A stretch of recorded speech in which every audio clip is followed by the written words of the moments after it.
Como iglesia es un inmenso gozo, un gozo que anhelamos porque es mucho más allá que un sentimiento grato o una respuesta emocional a un instante de comunión. Dios mora en la alabanza de su pueblo, dice el Salmo 22:3, y gozarnos en él es participar de un don divino. Obviamente este gozo debe trascender lo litúrgico, pues es un testimonio esencial, un estímulo esencial, en cada aspecto de la vida, y es que de todas las emociones, la alegría es la más estimulante, pero también la más esquiva, la más difícil de encontrar, la más fácil de perder.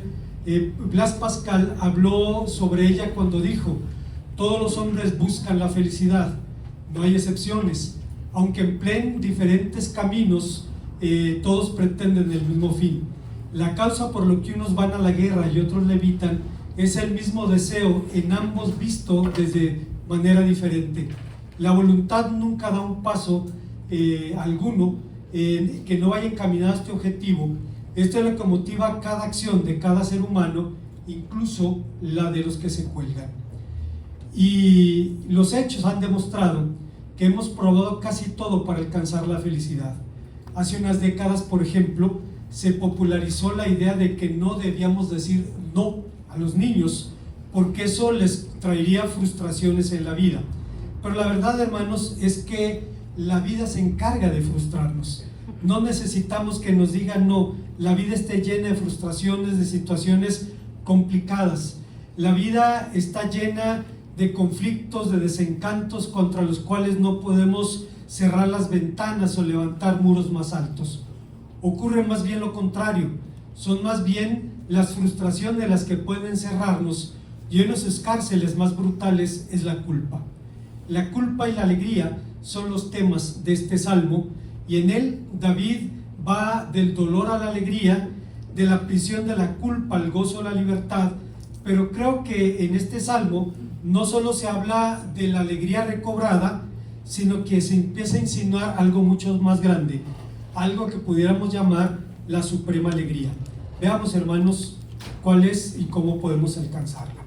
Antes, hermanos, de pensar en las enseñanzas del pasaje, debo decir una vez más que existe un viejo romance, una historia de amor entre el libro de los Salmos y el pueblo de Dios. No importa si hablamos del pueblo judío o del pueblo cristiano, hay una relación de amor entre el pueblo de Dios y el libro de los Salmos que nos lleva a preguntarnos: ¿qué verdadero creyente no ha mojado con sus lágrimas el libro de los Salmos?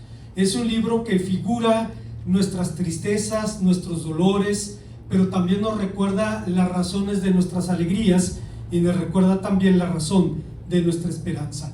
En el caso particular del Salmo 32, es un salmo muy especial, como veremos después, en donde se empieza a insinuar algo que pudiéramos llamar la suprema alegría. Y esa suprema alegría, a la luz de este salmo, tiene cuando menos tres dimensiones. La primera de ellas es que es alegría por la paciencia divina. No es casualidad que el Salmo 32 fuera el salmo favorito de Agustín de Hipona, y no lo es porque la gracia fue el alma y el músculo de la fe de San Agustín. En su temática, este es el segundo de los llamados salmos penitenciales, el segundo de 7 himnos cuyo tema es el anhelo del perdón y la súplica por la restauración. La tradición latina lo llama Beati Quorum, que significa dichoso aquel, y es inevitable relacionar este Salmo 32 con el Salmo 51, donde David confesaba su pecado, el abuso que había cometido sobre Batseba y el asesinato de Urías Eteo.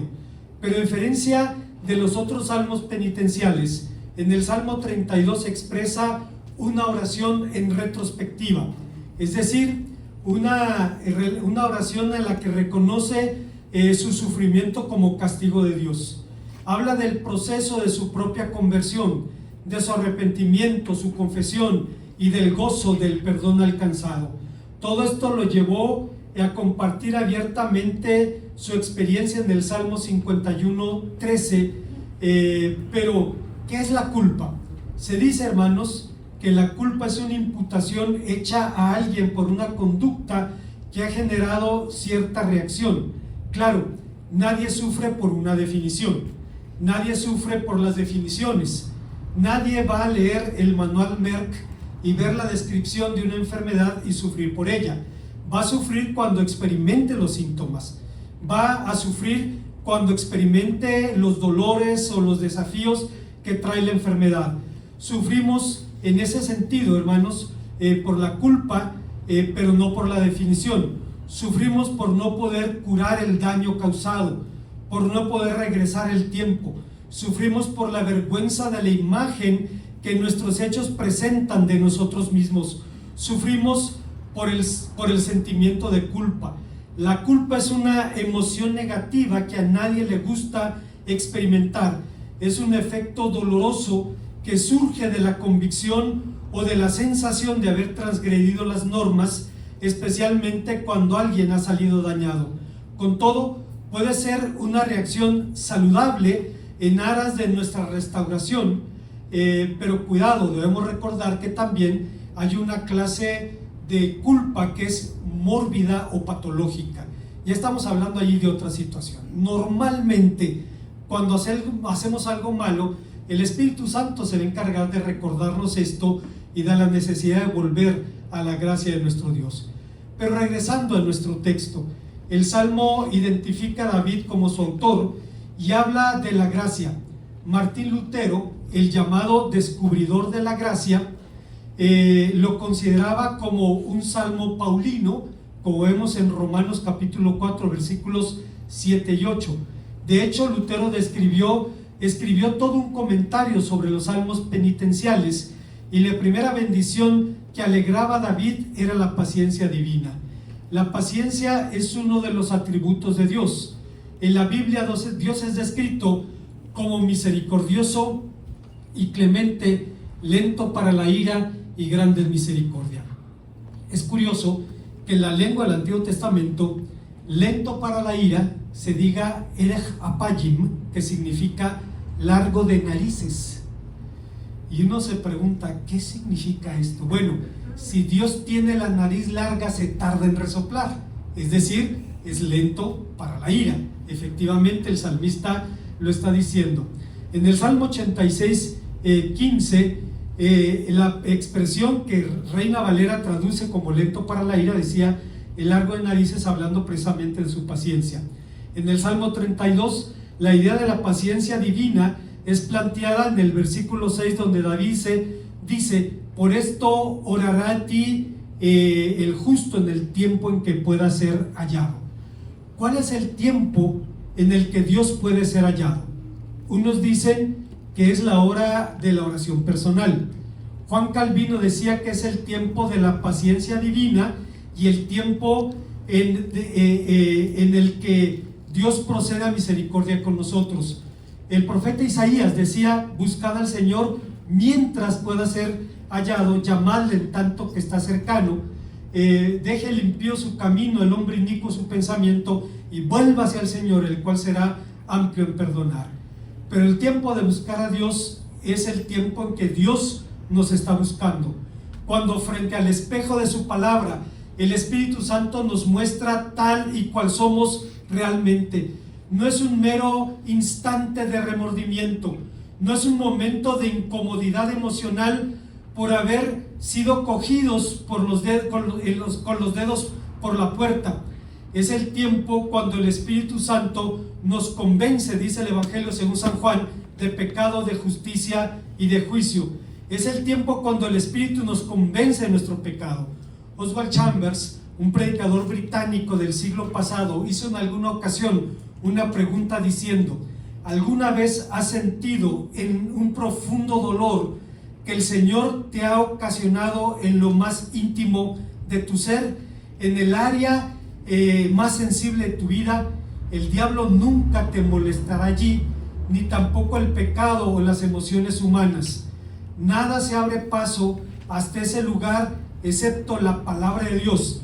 Y fue justo en ese sentido el que se llevó a David diciendo en el Salmo 51: contra ti solo he pecado y he hecho lo malo delante de tus ojos, para que sea reconocido justo cuando juzgues e irreprochable cuando sentencies. En síntesis, desde la retrospectiva del pecado, de la confesión y del perdón, David se declara dichoso porque la paciencia divina lo llevó a la conversión. Hay una segunda idea que encontramos en el pasaje. Estamos hablando de la suprema alegría insinuada en este salmo, que se caracteriza también por la alegría por el perdón divino. Martín Lutero decía en su comentario a los salmos sapienciales, salmos penitenciales, nadie puede mejorar su condición por sí mismo, y por ello dichosos no son los que no tienen pecados o los que se libran de ellos por ellos mismos, sino aquellos a quien Dios perdona por gracia, y la Biblia enseña que el Señor tiene sus medios para hacernos volver a Él. En la experiencia personal de Martín Lutero, es interesante que aunque se le ha acusado de muchas cosas, nunca nadie lo acusó de ser un mal sacerdote. Nadie. Fue un sacerdote irreprensible. Pero tenía tantos conflictos espirituales que se confesaba todos los días 4 o 5 horas, y luego se acordaba, cuando iba de camino a su celda, se acordaba y le decía al padre Johann von Staupitz, que era su confesor: padre, me olvidé de confesar algo. Cuando pasé por la cocina había unas migajas de pan en la mesa y me las comí. Y le decía von Staupitz: Martín, en el tiempo que tengo de escucharte confesar tus pecados, no me has dicho ninguno ligeramente interesante. Nunca me has dicho algo que realmente despierte mi interés. Era un hombre que tenía un conflicto. Conocía la Biblia, conocía Romanos 1:17, pero cuando leía en el Evangelio la justicia de Dios se revela, él entendía justicia como juicio. Si Dios es justo, me va a condenar. Yo puedo temer a un Dios así, pero no puedo amar a un Dios así. Y un día el Espíritu Santo le permitió entender, y dijo Lutero: las puertas del paraíso se abrieron de par en par. En el Evangelio la justicia de Dios se revela por fe y para fe, como está escrito: el justo por la fe vivirá. Y tomó su pluma y escribió al margen de su Biblia: sola fide, solo por medio de la fe es que Dios puede justificar a los pecadores. Entonces, cuando estamos frente a este salmo, un salmo favorito de Agustín de Hipona, estamos hablando, hermanos, de un salmo en donde el hombre reconoce su condición, pero reconoce también la gracia, y la Biblia enseña que el Señor tiene sus medios para hacernos volver a Él. David hablaba del proceso que lo llevó a la contrición. Mientras cayese envejecieron mis huesos en mi gemir todo el día, porque de día y de noche se agravó sobre mí tu mano, se volvió mi verdor en sequedades de verano. En este texto David habla primeramente del silencio disimulado, de ese silencio del que Matthew Henry, un puritano que vivió hace 300 años, diría: callan el pecado los que consciente o inconscientemente silencian su convicción y desvían su atención a otras cosas sin descargar la conciencia mediante una confesión digna de arrepentimiento, y prefieren languidecer en su iniquidad antes de adoptar el único remedio establecido por Dios para hallar descanso espiritual y la genuina paz de la conciencia. He comentado en algunas ocasiones de un querido amigo quien en alguna ocasión supo que yo iba a ir a la Ciudad de México a dar una clase en el seminario, y entonces él vive en la Ciudad de México. Me llamó y me dijo: sé que vas a venir a México. Sí, quiero hablar contigo. Sí, está bien, nos vemos a la hora del desayuno en el seminario. Nos sentamos a desayunar. Él estaba muy tenso y dice: no tiene caso pedir ayuda si no voy a ser sincero. Hice esto. Dice: y no puedo con la culpa. ¿Cuánto hace que pasó eso? 5 años. ¿Ya le pediste perdón a Dios? No. ¿Por qué? Porque cuando lo estaba haciendo no lo quería dejar de hacer, y ahora me da vergüenza presentarme delante de Dios. ¿Y tú crees que Dios no lo sabe? crees que Dios no lo conoce? Lo que Dios necesita es que tú reconozcas que lo que hiciste estuvo mal delante de Él y pedirle perdón. No hay otra forma. Decía Matthew Henry, callan los que prefieren desviar su conciencia en vez de expresar su culpa en una confesión digna de arrepentimiento, y pueden languidecer, dice, sin encontrar descanso espiritual y genuina paz. Quizá uno de los personajes que ejemplifican mejor o más gráficamente la angustia por la necesidad de perdón fue Simeí, hijo de Gera. Usted recordará que cuando David decidió abandonar la ciudad de Jerusalén porque el ejército de Absalón se acercaba, lo cual es un misterio, porque Jerusalén era una de las posiciones militares de la antigüedad más difíciles de tomar, era casi inexpugnable. Seguramente lo que David quiso evitar fue pelear con su hijo, y entonces abandona la ciudad, y mientras va por la orilla del río Jordán, descendiendo a la orilla del río Jordán, sale un hombre de la casa de Saúl llamado Simeí, que empieza a arrojar piedras y polvo y a gritar y a injuriar al rey diciendo: fuera, fuera, hombre sanguinario y perverso, Dios te pagó por derramar la sangre de la casa de Saúl, y mírate que eres un hombre de sangres. Uno de los hombres de David le dice: ¿quién es este perro muerto para que injurie a mi señor el rey? Déjame cruzar y le quitaré la cabeza. Y David dice: déjalo que maldiga, que tal vez Dios traiga bendición por eso. Bueno, David escapó de una trampa mortal. Entre Jerusalén y el valle del Jordán hay un declive de 1000 metros. Un camino que desciende a 1000 metros, y el paso lo cierra un río. Era una trampa mortal, no había manera de escapar de allí. Eso lo supo uno de los asesores de Absalón, y le dice: atrápalo antes de que cruce el río, si no la guerra está perdida. Como no hicieron caso de su consejo, el hombre va y se cuelga porque sabe que la guerra está perdida. David cruza, se establece en Mahanayim, Tierra Santa, aquel lugar donde Jacob separó sus campamentos. En uno puso a Lea la fea y en otro a Raquel la bonita, y dijo: si atacan el primer campamento, el segundo irá. En el segundo estaba la única mujer a la que amó. Lo siento, así fue. Y Mahanayim significa campamentos. Ahí se estableció David. Ganaron la guerra, y cuando regresó, el primero que salió al encuentro fue Simeí. Él sabía lo que le esperaba. No tenga en cuenta, mi señor el rey, las injurias, porque tu siervo reconoce que he pecado contra ti. Algunos querían cobrarle la injuria, y David dijo: no se derramará más sangre de Israel en este día. Este hombre salió al encuentro, y sin embargo David tuvo misericordia. Años después, la evidente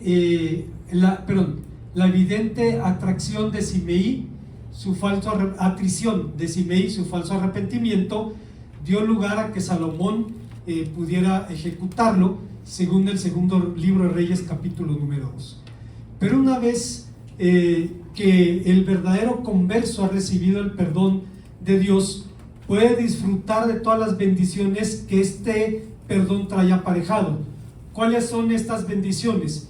Permítanme, hermanos, recordar una anécdota, le he contado en otra ocasión, que viví hace algunos años.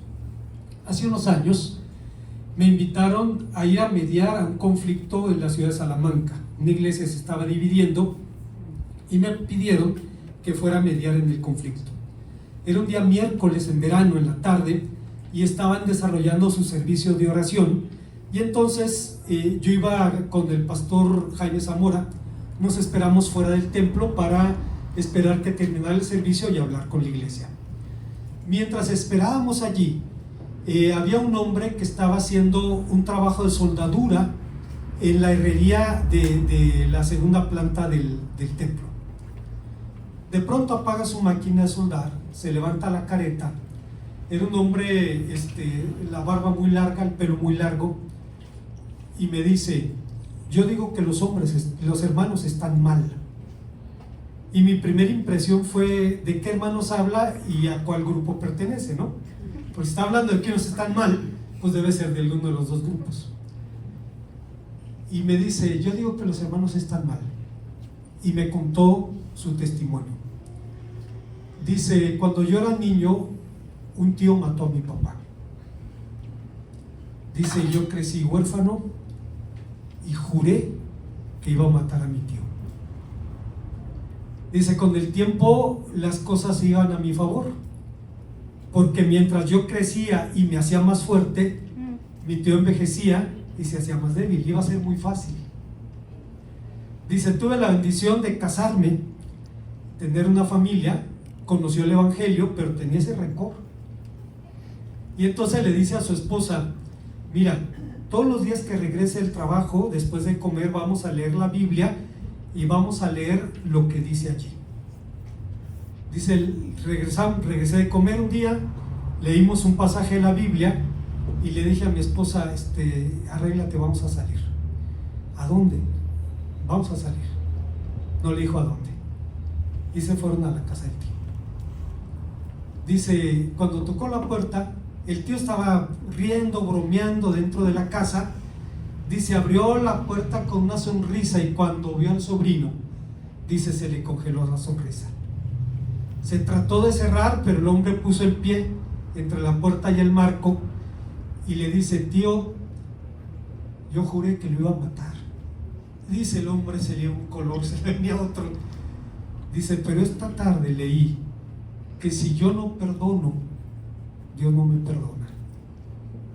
Dice: tío, vengo a pedirle perdón.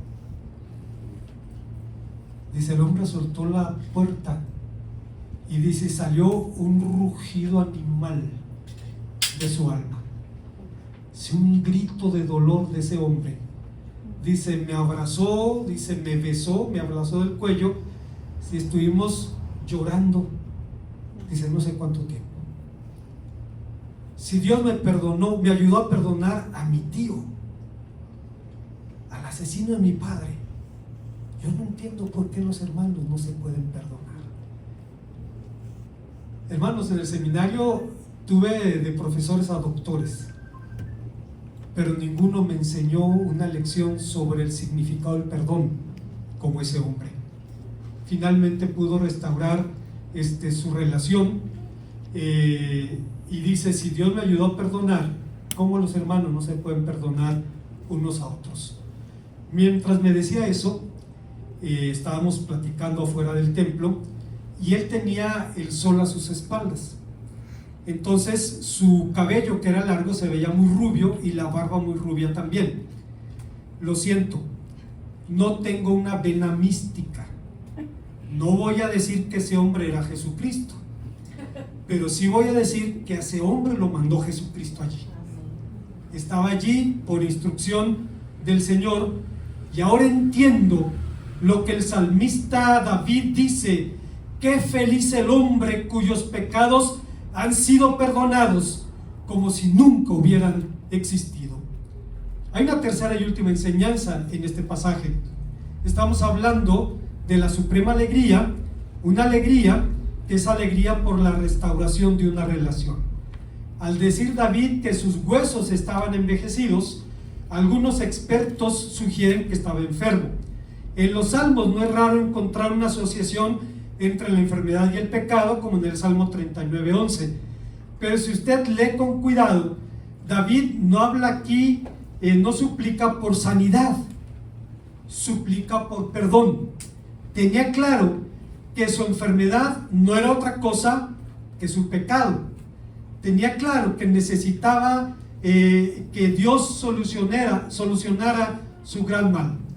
Por supuesto, los efectos del pecado no se limitan a las incomodidades emocionales, no se limitan a la vergüenza de ser descubiertos, como cuando Natán reveló a David su pecado. Usted recuerda 1 Samuel capítulo 12, 2 Samuel 12, le cuenta una parábola, la parábola de su propia maldad, y le dice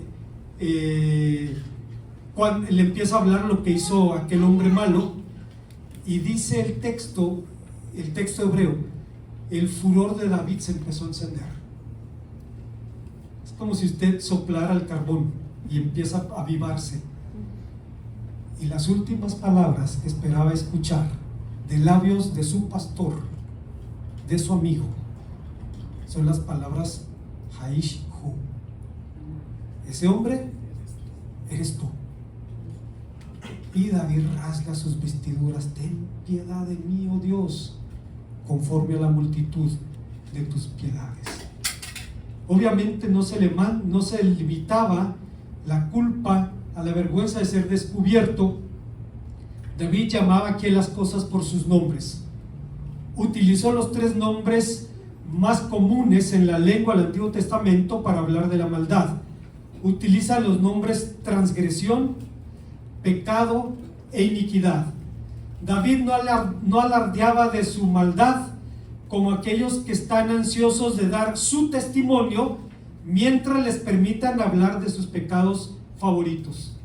Tampoco estaba en la situación de aquella novicia a la que la madre superiora llevó al cirujano plástico y le dijo: doctor, me da mucha vergüenza, pero es que nuestra pequeña hermana incurrió en el pecado de la carne. Y el cirujano plástico le dice: madre, no creo ser la persona indicada, debería llevarla con un ginecólogo, yo soy cirujano plástico.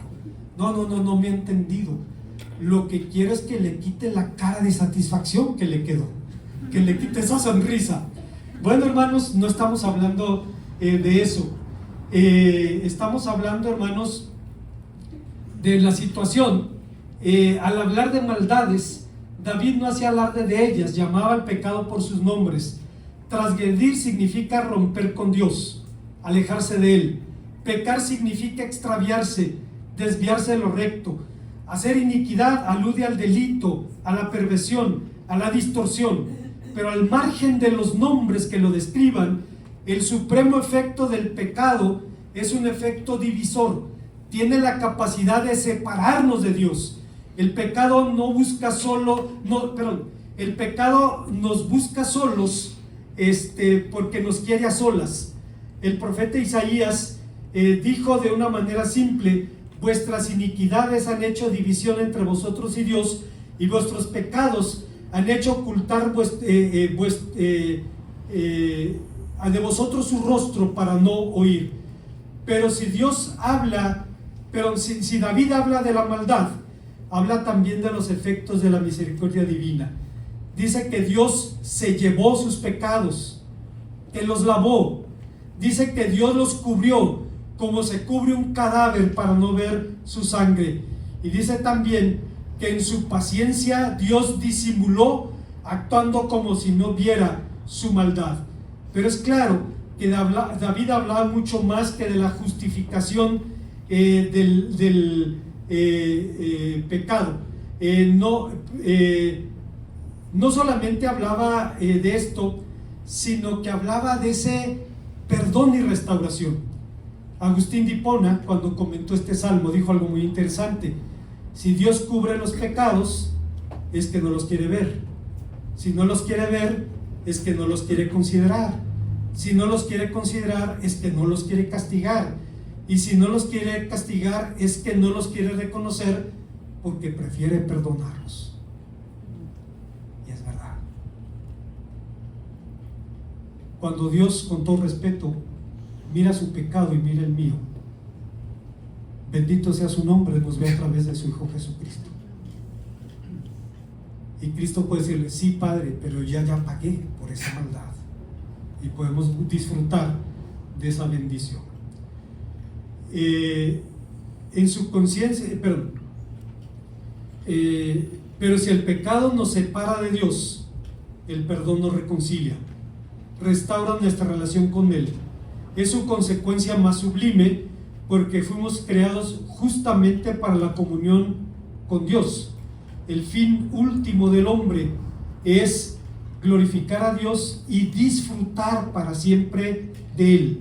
Esto significa que cada ser humano ha sido creado para adorar a Dios y para disfrutar de su presencia con todo lo que implica: comunión, restauración, entrega, gozo, paz, alegría. Solo así podremos cantar como el gaucho Martín Fierro, que decía: cantando me he de morir, cantando me han de enterrar, cantando he de llegar al pie del eterno Padre, desde el vientre de mi madre vine a este mundo a cantar. Solo con Cristo podemos entender que el propósito de nuestra vida es glorificar a Dios y disfrutar para siempre de Él. ¿Cuánta razón tenía un escritor anglicano? Escuche usted lo que dijo: Dios nos amenaza con cosas terribles si no somos felices. Y estaba en lo cierto, porque la Biblia enseña eso. ¿Dónde lo enseña? La ley de Moisés llama a la que erróneamente solemos ver como la regla de hierro. Dice: por cuanto no serviste al Señor tu Dios con alegría y con gozo de corazón, por tanto servirás a tus enemigos, a los cuales el Señor tu Dios enviará sobre ti. Deuteronomio 28:47. El gozo es una necesidad existencial. Fuimos creados para Él. Tan es así que si no nos gozamos en Dios, terminaremos gozándonos en conciertos, en estadios, en mil frivolidades, incluso en conductas autodestructivas. Como Blas Pascal decía, solo Dios es el supremo bien y no ha dejado nada en la naturaleza que ocupe su lugar. Y desde que el hombre ha perdido este verdadero bien, todo puede parecerle bueno, incluso su propia destrucción. C.S. Lewis lo dijo de forma aún más contundente. Dice: somos criaturas poco entusiastas que tontean con la bebida, con el sexo, con las ambiciones, cuando se nos ofrece una alegría infinita, como niños ignorantes que prefieren seguir haciendo pasteles de lodo en un charco en su barrio porque no pueden entender lo que significa pasar un día de campo en la playa. Nos conformamos con muy poco. Y tener razón. Debo ser honesto y confesar que para un servidor fue una sorpresa saber que la alegría es un mandamiento divino, es un precepto divino. Salmo 32, Filipenses 4. Vemos a los mandamientos como condicionantes de nuestra conducta, como condicionantes de nuestras emociones. Sin embargo, hay razones sólidas por las cuales Dios nos prescribe el mandamiento de la alegría. Y hermanos, es muy fácil saberlo. Fíjense ustedes, según la Organización Mundial de la Salud, cada día se suicidan en el mundo el doble de personas que mueren en todas las guerras en el mundo. Es una situación terrible. La pandemia, hermanos, disparó estas cifras de personas que cayeron en depresión, y en nuestro mundo materialista hay personas que piensan que la vida gira en torno de bienes y satisfactores que nuestros mayores nunca soñaron, pero que no nos han hecho más felices que ellos. Algunos viven ahora como si la vida fuera un juego que consiste en acumular juguetes, dinero, bienes, poder, personas hermosas, etc. Y ante la pregunta, ¿quién gana ese juego?, la respuesta es el que se muere con más juguetes, pero se va a morir de todas maneras. O sea, ¿qué chiste tiene todo esto? Pero el Señor Jesucristo dice en Lucas 12:15, la vida del hombre no consiste en la abundancia de los bienes que posee. Y los hechos le dan la razón, pues, como un psicólogo contemporáneo dice, comparados con los adultos, con los abuelos, los adultos jóvenes, en la actualidad crecieron con mucha menos abundancia y un poco menos de felicidad y un riesgo mayor de enfermedades emocionales, depresión, etcétera, etcétera. Los beneficios materiales que obtuvimos durante las últimas 4 o 5 décadas no estuvieron acompañadas de un mínimo incremento en el bienestar subjetivo. En síntesis, la alegría del perdón abrió a David la puerta a una dicha más grande, a la dicha que todo hombre debe aspirar. Abrió la puerta al gozo en Dios, un gozo del que el hombre en la antigüedad bíblica no tenían nada con los recursos con los cuales contamos ahora, y sin embargo pudieron poner su confianza y su seguridad en el Señor. Como conclusión, hoy más que nunca se hace evidente que Dios tiene razones para prescribirnos la alegría, pero no nos llama a un gozo egoísta. C.S. Lewis preguntaba: ¿pero acaso no existen placeres malos o ilegítimos? Y él decía: ciertamente los hay, pero al llamarlos placeres malos, pienso que estamos usando un modo abreviado de referirnos a ellos. Queremos decir placeres arrebatados por actos ilegítimos. Robar una manzana es malo, pero la dulzura de la manzana no. La dulzura es un rayo de la gloria. Pero sin pretender, hermanos, corregir a un verdadero sabio como C.S. Lewis, debo decir que aún así yo creo que hay motivos ilegítimos de alegría. Contaba un rabino que estuvo en una cárcel soviética, se llamaba Joseph Yitzhak Schneerson, quien estuvo en una cárcel y decía que conoció a un guardia tan brutal. Dice que cuando torturaba a alguien no le ponía azúcar a su té. Decía, el recuerdo del dolor ajeno endulzaba su té. Dice, era una situación terrible, un hombre que se gozaba en eso. Obviamente existen muchas cosas de pervertir el gozo. Como prisionero en una cárcel soviética, Nelson decía, había quien decía que se alegraba simplemente por el dolor que podía producirle a otra persona. Esto, hermanos, nos recuerda que Dios tampoco nos llama a la autoindulgencia o al culto al placer. Nos llama a una alegría que hace que todos los demás placeres resulten insignificantes. Y lo más maravilloso es que Dios nos advierte, el Dios que nos da la receta nos regala también la medicina.